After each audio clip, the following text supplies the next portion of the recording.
Retornamos hoje para mais uma aula do Livro dos Espíritos, mais um estudo do Livro dos Espíritos. Eu peço que vocês que estejam aqui comigo me informem se o som está bom, acredito que esteja. Né? Qualquer problema, por favor, coloquem para mim que eu vou acompanhando os comentários. Nós iniciamos ontem o estudo do capítulo 2 do Livro dos Espíritos, dos elementos gerais do universo. E paramos na questão 22. Estamos ainda no subtítulo Espírito e Matéria. Para que a gente possa continuar na mesma linha de raciocínio, eu não cheguei a fazer todos os comentários que eu gostaria da questão 22, então vamos vê-la novamente e aí eu dou a continuidade. Na questão 22, Kardec pergunta: define-se geralmente a matéria como que tem extensão, o que é capaz de nos impressionar os sentidos, o que é impenetrável. São exatas essas definições? Então, Kardec quer saber dos espíritos se a matéria é essa matéria concreta, como nós a conhecemos, essa que nós podemos apalpar, que nós podemos ver, né? Nós podemos medir. Então, Kardec quer saber se essas definições que nós usamos para falar da matéria concreta, elas são exatas. E eles falam, do vosso ponto de vista, elas o são. Porque não falais senão do que conheceis. Quer dizer, já dando a entender para a gente que existem coisas que nós não vemos, não percebemos. Né? Mas a matéria existe em estados que ignorais. Pode ser, por exemplo, tão etérea e sutil que nenhuma impressão vos cause aos sentidos. Contudo, é sempre matéria. Para vós, porém, não o seria. E aí, no item A, Kardec ainda pergunta: que definição podeis dar da matéria? A matéria é o laço que prende o espírito, é o instrumento de que este se serve e sobre o qual, ao mesmo tempo, exerce sua ação. A respeito dessas respostas que os espíritos deram a Kardec, eu gostaria de fazer uma experiência com vocês. Eu tenho a impressão que praticamente todos já devem ter ouvido falar na supercâmera. Existia um programa já, eu nem sei se ele ainda existe, acredito que não, mas se vocês consultarem no YouTube, vocês ainda vão encontrar alguns vídeos, porque existia um programa chamado A Supercâmera, do Discovery Channel, isso 10 anos atrás, mais ou menos. Mas se colocarmos no YouTube ou mesmo no Google, nós poderemos obter imagens feitas, vídeos feitos, utilizando-se disso que eles chamam de supercâmera. E é muito interessante esses vídeos, porque, na verdade, é essa câmera, uma câmera especial, que detém uma tecnologia mais avançada, e ela consegue captar imagens numa velocidade bastante reduzida.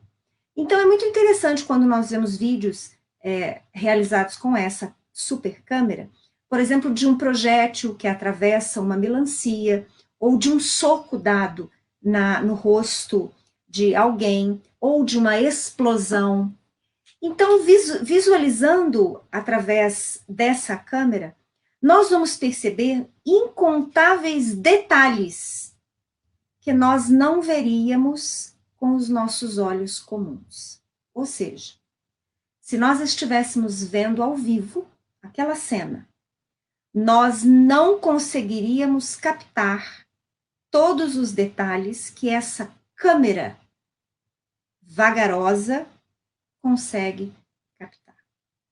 E aí, mas o que tem isso a ver com essa resposta dos espíritos para Kardec? Bom, só de analisar esses vídeos, no qual a gente consegue ver incontáveis detalhes que aos olhos nus nós não conseguimos perceber, nós já vamos concluindo que existem muitas coisas que os nossos olhos não veem.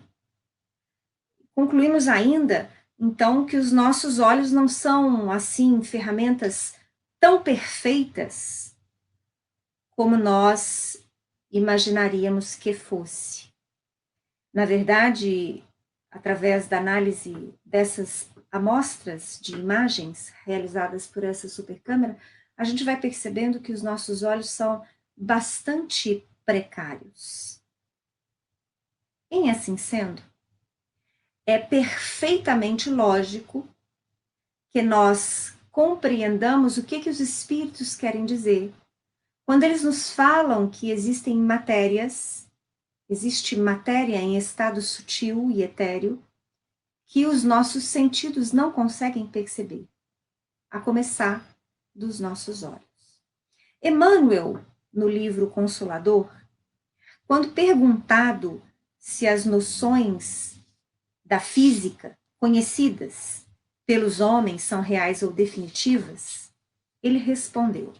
Quer dizer, perguntaram a Emmanuel se a física, essa física que estuda a nossa matéria, né, tudo que acontece no plano físico em que nos situamos, se ela seria real e definitiva. E Emmanuel, então, sobre isso respondeu: os homens possuem da matéria a conceituação possível de ser fornecida pela sua mente, compreendendo-se que o aspecto real do mundo não é aquele que os olhos mortais podem abranger, porquanto as percepções humanas estão condicionadas ao plano sensorial, sem que o homem consiga ultrapassar o domínio de determinadas vibrações, ou seja, nós conseguimos, através dos nossos 5 sentidos materiais, perceber algumas vibrações que nos impressionam os sentidos, mas não todas.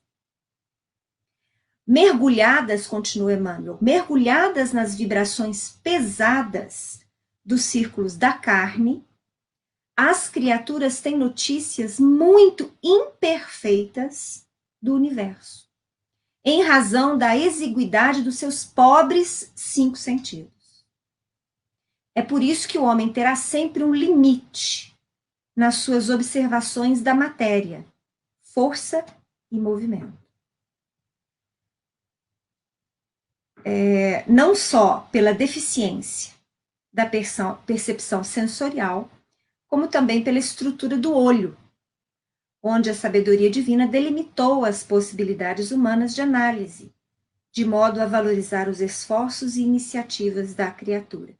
Nós comentamos na aula passada e mais uma vez nós vamos reafirmar aquele conceito tão lógico que os espíritos nos apresentam em diversos pontos do Livro dos Espíritos, de que, na medida em que formos evoluindo como espíritos, nós, então, estaríamos também aperfeiçoando não só os sentidos que já possuímos, mas, digamos assim, desenvolveríamos novos sentidos, novas faculdades.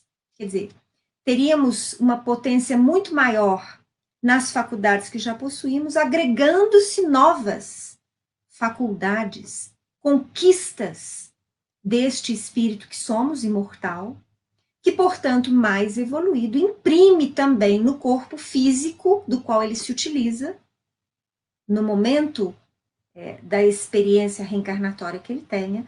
Então, ele imprime nesse corpo físico o mecanismo ou o veículo, né? Ele aperfeiçoa o veículo que aquele espírito mais aperfeiçoado vai necessitar.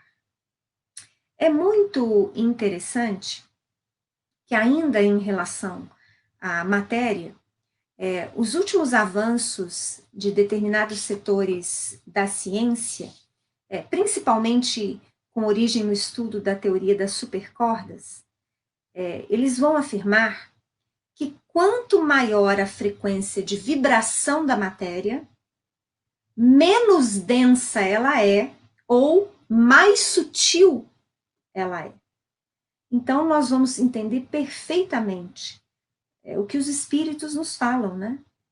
Quando nos dizem que o corpo etérico, ou o corpo perispiritual, como queiram chamar, que é a vestimenta que o espírito se utiliza, Ele é constituído de matéria que vibra numa frequência mais elevada do que a do corpo físico, sendo chamado, portanto, de matéria sutil. Daí, então, nós não conseguimos, pelo menos não muitos de nós, visualizarmos tão claramente os espíritos desencarnados que nos visitam, que estudam conosco, que compartilham de muitas situações e momentos conosco do nosso dia a dia. Com exceção dos médiuns ostensivos, com uma faculdade de evidência muito aperfeiçoada, mais avançada, o grande número de nós não consegue visualizar, justamente porque estes espíritos desencarnados, que se utilizam do veículo perispiritual ainda, eles estão, então, em uma vibração mais elevada. E, portanto, o nosso olho físico não consegue captar. Vamos dar continuidade, então. Na questão 23, Kardec pergunta: que é o espírito? O princípio inteligente do universo. Muito bem. Aqui eu coloquei ainda o texto, né, dizendo que a matéria, o espírito se utiliza da matéria. E agora, então, relacionada a essa questão 23, o espírito, com E minúsculo, é o princípio inteligente do universo. Muitos vão perguntar assim, por que tem hora que você vai escrever espírito com E minúsculo e espírito com E maiúsculo? E essa é uma questão muito interessante.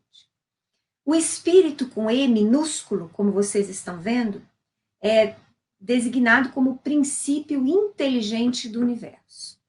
E como princípio inteligente do universo, ele vai iniciar o seu caminho evolutivo.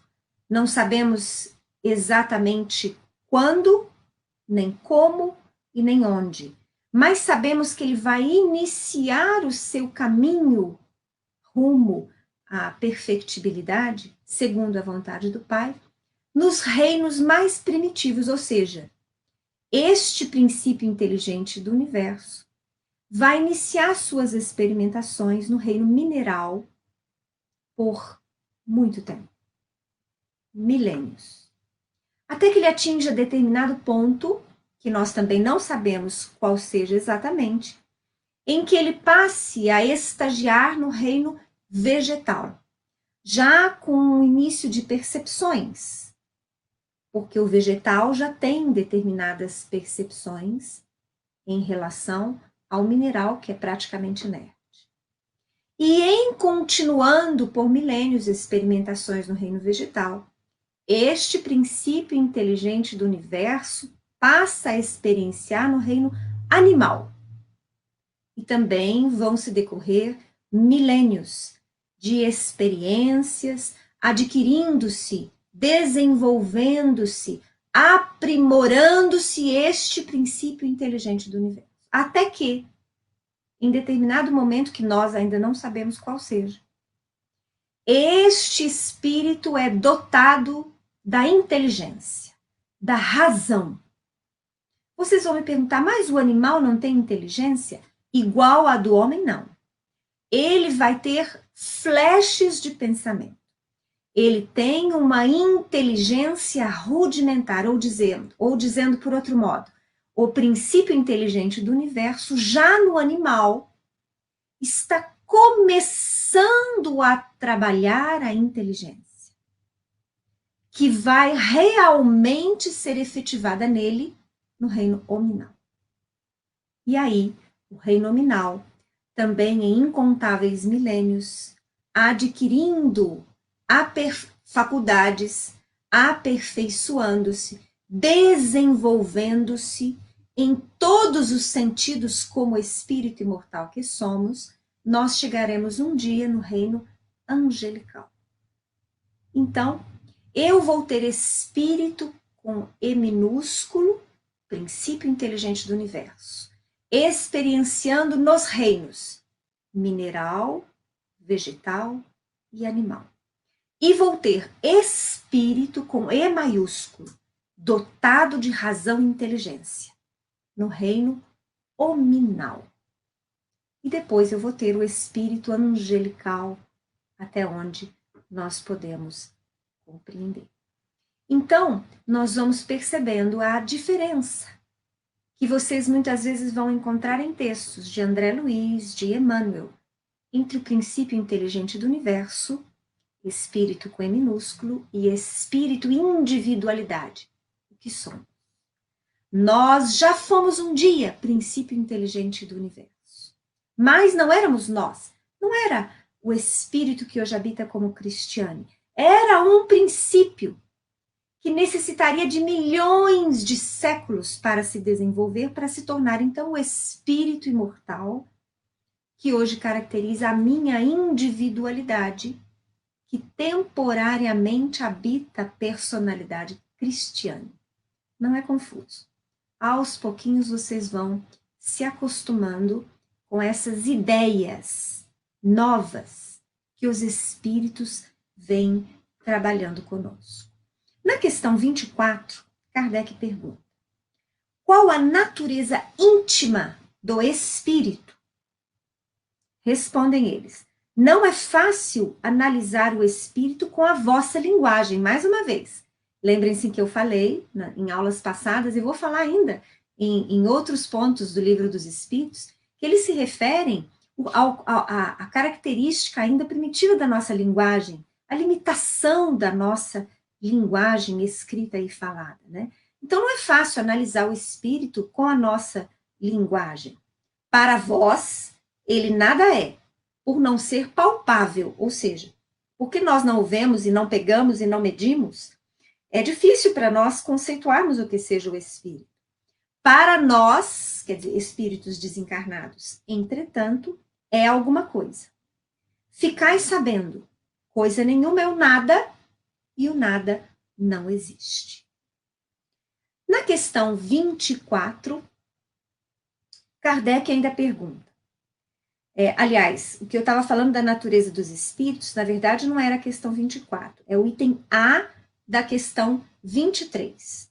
Na questão 24 é que nós vamos ter Kardec perguntando: é o espírito sinônimo de inteligência? Porque muitas vezes no passado, espírito era confundido com inteligência, principalmente pelos ramos da filosofia, ou mesmo, até mesmo pela ciência. Então, Kardec quer saber se espírito é sinônimo de inteligência. E eles respondem: a inteligência é um atributo essencial do espírito, ou seja, faz parte. Todo princípio inteligente do universo tem inteligência, que ele vai trabalhar, que ele vai potencializar em milhões e milhões de anos e de experiências no plano dos encarnados e no plano dos desencarnados. O que vale dizer? Ninguém é isento ou ninguém deixa de possuir inteligência. Todos nós temos esta inteligência como potência, como germe. E cabe a nós desenvolvê-la, aprimorá-la, robustecê-la.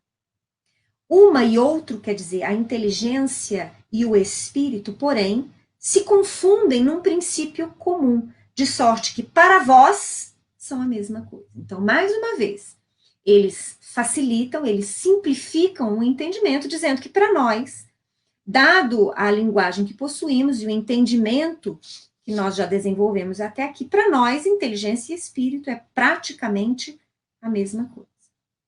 Na questão 25, Kardec pergunta: o espírito independe da matéria ou é apenas uma propriedade desta, como as cores o são da luz e o som o é do ar? Quer dizer, o espírito existe sem matéria? É a pergunta de Kardec. E eles respondem: são distintos uma do outro.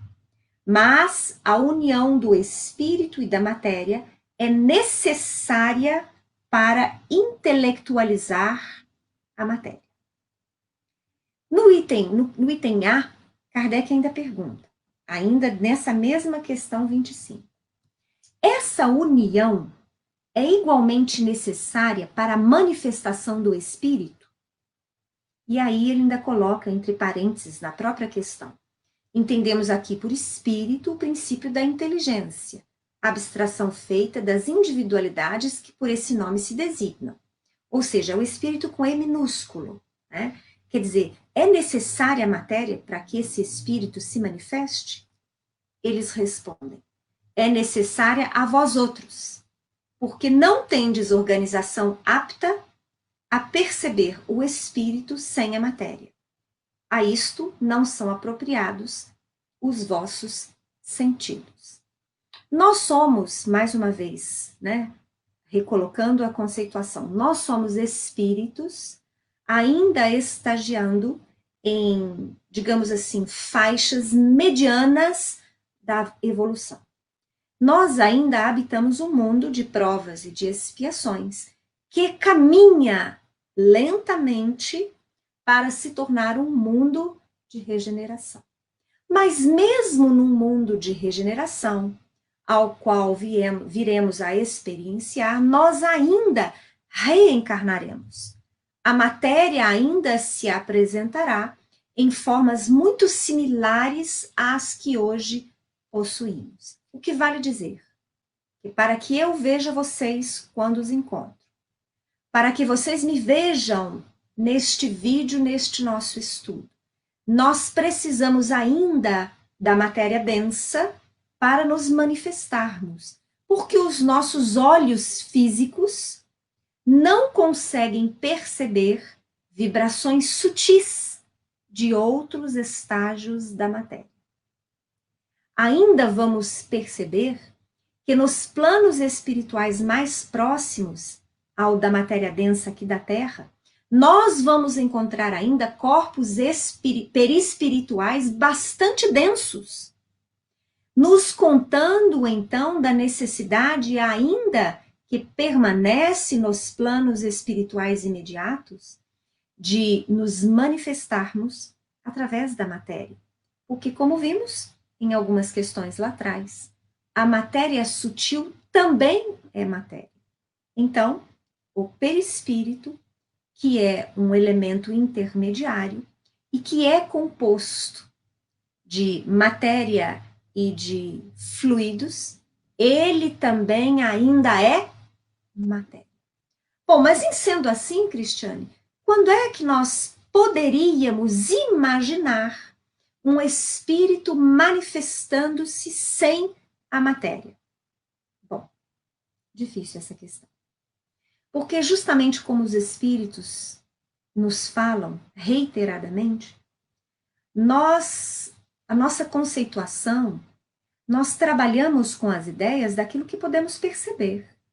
Então, eu posso trabalhar com vocês através da minha imaginação, mas ela vai basear-se naquilo que eu sei, naquilo que eu já vi, naquilo que eu aprendi, naquilo que eu experienciei como encarnado e em raras situações, como espírito desencarnado que já fui, como espírito imortal que sou. Então, num esforço imaginativo, nós poderíamos conceber nos mundos perfeitos, onde os espíritos puros habitem, nós podemos imaginar com muita dificuldade a existência destes espíritos puros, dotados ou quase dotados de nenhuma matéria para manifestar. Mas mesmo assim, esse esforço imaginativo, para nós, é bastante difícil de se fazer. Então, eu prefiro, Cristiane, num esforço um tanto mais fácil da minha imaginação, de mentalizar como seria a manifestação destes espíritos puros nos mundos perfeitos, como sendo aqueles corpos belíssimos, quase translúcidos, feitos de quase só luz, harmonia, perfumes e sons celestiais. É o mais fácil que eu posso fazer no campo imaginativo em relação aos espíritos puros.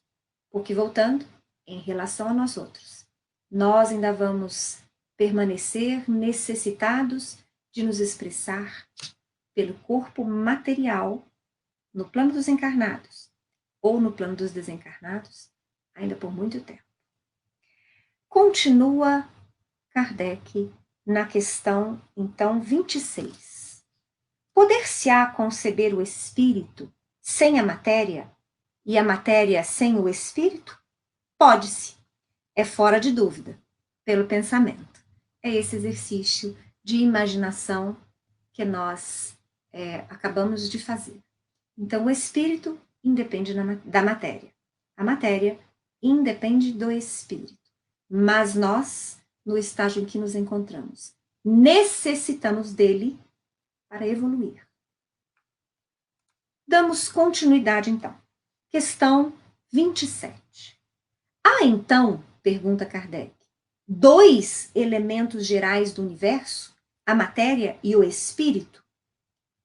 E os espíritos instrutores da codificação respondem, sim, e acima de tudo Deus, o Criador, o Pai de todas as coisas. Deus, espírito e matéria constituem o princípio de tudo o que existe, a Trindade universal. Mas ao elemento material se tem que juntar o fluido universal, que desempenha o papel de intermediário entre o espírito e a matéria propriamente dita, por demais grosseira, para que o espírito possa exercer ação sobre ela. Embora, de certo ponto de vista, seja lícito classificá-lo com o elemento material, ele, quer dizer, o fluido universal, se distingue deste por propriedades especiais.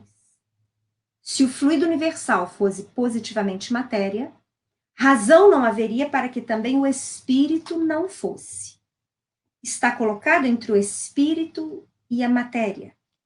É fluido, como a matéria é matéria, e suscetível, pelas suas inumeráveis combinações, com esta e sob a ação do espírito, de produzir a infinita variedade das coisas, de que apenas conheceis uma parte mínima. Prestem atenção.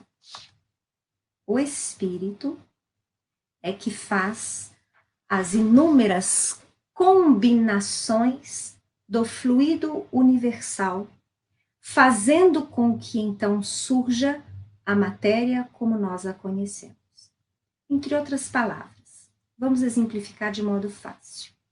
Imaginem que esse fluido universal seja conhecido como elemento X. Esse elemento X, que é o fluido universal, que combinado de determinada maneira dá origem ao hidrogênio. Este fluido elementar, elemento X, que combinado de outras maneiras dá origem ao elemento oxigênio, ou ao elemento carbono, ou ao elemento fósforo, magnésio, toda a tabela periódica que vocês se recordarem lá que estudamos no segundo grau. Ele é a matéria primitiva. Continua exatamente aí Kardec. Esse fluido universal, ou primitivo, ou elementar, sendo o agente de que o espírito se utiliza, é o princípio sem o qual a matéria estaria em perpétuo estado de divisão e nunca adquiriria as qualidades que a gravidade lhe dá.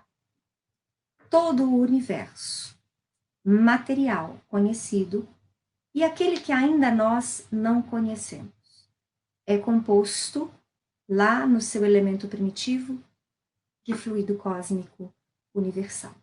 E são os espíritos superiores, angelicais, ou arcanjos siderais, ou arquitetos divinos, engenheiros cósmicos, como queiram vocês chamarem, ministros, executores da vontade do Pai, Criador, inteligência suprema. São estes espíritos, aqueles que arquitetam, aqueles que fazem, que atuam em nome do Pai, que combinando fluido cósmico universal, dão origem à matéria, que deu origem aos universos.